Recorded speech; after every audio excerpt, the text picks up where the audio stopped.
sama aja kayak kita juga. Jadi melihat kita itu nggak kayak mereka. Cuma bayangin kalau mereka baru hijrah, baru belajar sholat, gitu, melihat jubah, jenggotan, sorban gitu. Wah ini mah sosok malaikat, suci banget gitu. Mah kita mah kotor gitu.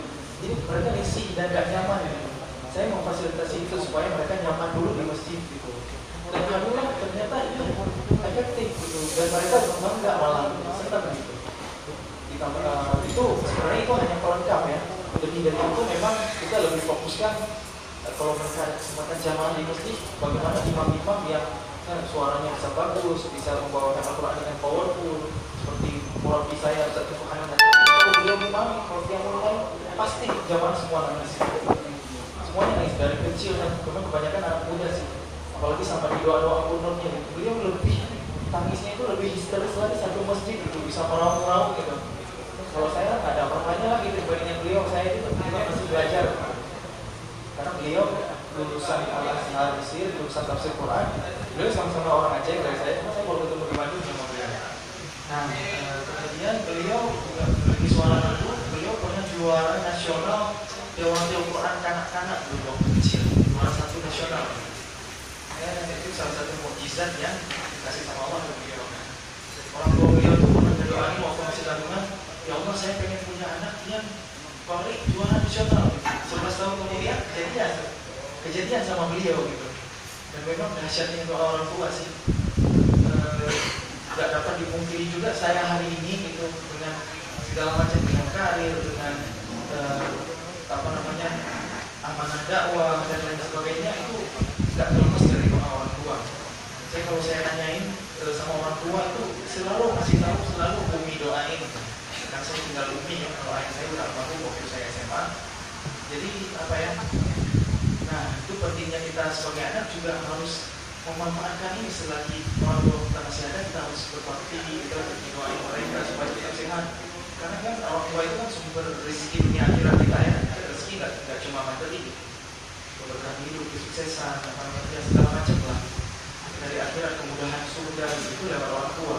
Doa orang tua itu dahsyat banget ke anak. Doa anak orang tua juga gitu sebaliknya. Nah, jadi saya tuh punya kebiasaan semenjak saya pisah dari orang tua, sekurang-kurangnya itu seminggu sekali saya selalu nyempetin untuk telepon orang tua. Telepon orang tua, walaupun cuma sekedar nanya kabar, atau karena terkadang orang tua itu pengen ceritain sesuatu tentang di kampung kita itu udah ada apa sih. Terkadang dia cuma pengen cerita ke anaknya gitu, kita dengerin itu aja udah bahagia orang tua. Nah kita senengin hati orang tua, nah itu insya Allah hidup kita itu bakal disenangi juga sama Allah. Baik. Dan kalau boleh kasih bocoran, otomatis teman-teman di sini juga mungkin ada yang dari pesantren dan kemudian juga dari sekolah umum. Muzadil ini memang awalnya dia nggak pernah pesantren, tapi memang ada sekolah ekskulnya asrama khusus tahfiz gitu ya Muzadil ya. Iya. Jadi rumah tahfiz saya khusus ngapalin Quran aja. Betul. Rumah tahfiz yang khusus untuk ngapalin Quran. Nah, kalau misalkan teman-teman di sini atau kamu pribadi dulu alhamdulillah pernah pesantren juga, pernah pesantren. Alhamdulillah SMP jadi alhamdulillah. Dan SMP itu kita pada saat itu alhamdulillah mencoba untuk menghafal Al-Quran, alhamdulillah. Jadi memang banyak sekali tantangannya dan banyak sekali kalau Guru Rahmat bilang nggak boleh ini, nggak boleh itu, karena itu menyebabkan bisa hafalnya bisa hilang kayak gitu. Benar banget. Iya. Nah jadi apa yang pertama harus kita lakukan untuk kita mencoba untuk menghafal Al-Quran? Apa kita mulai dari juz sama dulu, atau dari juz 1 dulu, atau kayak gimana? Kalau itu kan metode itu banget dan unik-unik. Setiap orang itu pengalamannya bisa beda-beda dan nyaman dengan metode yang juga berbeda-beda gitu. Tapi itu yang basicnya itu, yang intinya itu ya, kita menghafalkan itu yang pertama kita harus meluruskan niat karena Allah. Jangan karena niat, karena kita punya Al-Quran, karena kita kesini habis misalnya, itu udah salah banget gitu.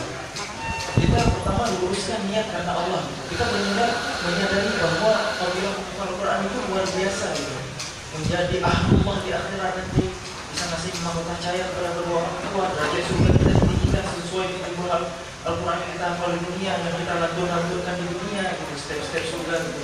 Itu yang pertama yang harus kita benar-benar luruskan menghaluskan niat kata Allah SWT. Dan yang kedua ya, kita juga menghafal Al-Quran itu harus dengan ketaatan gitu. Kita harus benar-benar meninggalkan maksiat, itu bisa juga gitu. Karena Al-Quran itu cahaya ya, dan cahaya Allah itu tidak akan Allah simpan di dalam hati yang kotor. Nah, maksiat itu bisa mengotori hati, bisa menurunkan derajat iman. Kan iman itu bisa naik, bisa turun ya. Jadi lebih parah, yang bersulit maksiat. Nambah dengan ketaatan, turun dengan kemaksiatan. Kalau iman lagi naik, semangat beribadah tinggi, semangat menghafal Al-Quran tinggi, semangat bacaan juga tinggi gitu. Kalau iman lagi turun kan bisa futur kita, jadi bisa bisa galau lah, syaitan bisa masuk di sana gitu. Nah yang kedua itu benar-benar kita meninggalkan dosa sebisa kita. Nah yang ketiga mau berdoa sama Allah untuk dimudahkan Al-Quran. Kita mau berdoa kepada Allah untuk Al-Quran dan benar-benar dengan pertolongan Allah kita menghafal Al-Quran. Nah kemudian itu yang basic dari tiga gitu. Nah di poin yang kedua tadi masalah meninggalkan dosa, ada satu lagi juga kita harus selektif dengan rezeki yang kita peroleh, makanan dan sebagainya. Pastikan rezeki yang kita makan yang menjadi darah daging kita itu benar-benar rezeki yang halal dan thayyiban. Jangan ada yang syubhat gitu, jangan ada yang meragukan, karena itu akan mengaruh sekali gitu. Jangankan untuk Al-Quran, kalau rezeki yang haram masuk ataupun syubhat masuk ke dalam tubuh kita, itu akan menyebabkan iman kita turun, hidayah susah masuk ke kita, dan syaitan lebih mudah menggoda kita, dan akhirnya kita digiring untuk lebih mudah melakukan maksiat dan susah untuk taat. Itu dari rezeki. Makanya kenapa Imam Asy-Syafi'i kenapa sekali membaca Al-Quran itu langsung hafal. Belum baca apapun sekali. Gimana dahsyatnya Imam Syafi'i? Mungkin teman-teman dari pesantren tahu ya, kisah Imam Syafi'i dimana saat beliau belum lahir saja orang tuanya itu sudah benar-benar menjaga rezeki yang halal gitu. Tapi ada kisah kan, orang tua Imam Syafi'i itu yang makan buah lima di sungai itu karena kelaparan. Akhirnya ini rezeki syubhat nih, disusulin gitu, ini pemilik kebunnya siapa gitu. Akhirnya sampai ke rumah seorang pemilik kebun, ya bapak, saya ingin engkau merelakan buah ini gitu untuk menjadi rezeki yang sudah Tuhan saya makan. Dia nggak mau gitu, engkau harus bekerja dulu sama saya gitu. Ya udah dipenuhi gitu. Setelah itu nggak selesai sampai situ, engkau harus nikahin anak saya gitu. Anak saya itu buta, bisu, sama pincang, nggak bisa jalan lah gitu.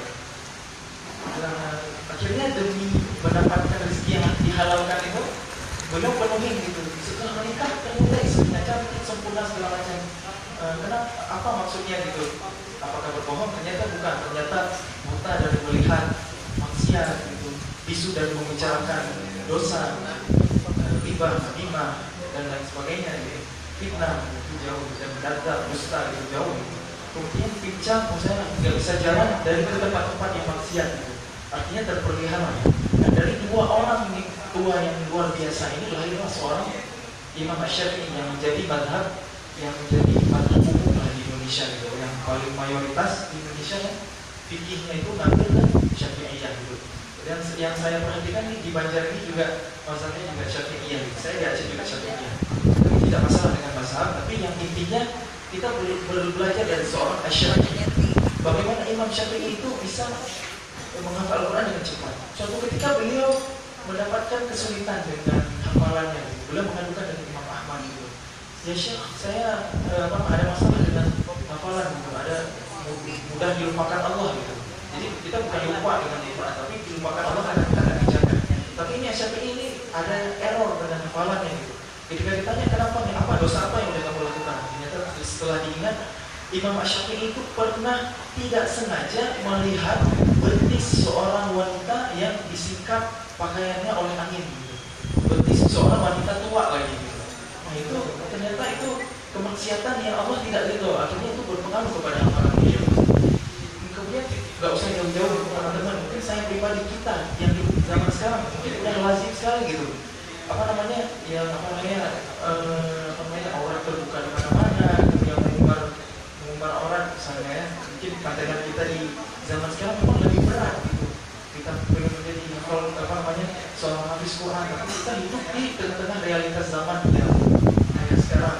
Tentu kita butuh perjuangan yang lebih berat lagi. Dan tentunya kalau kita berhasil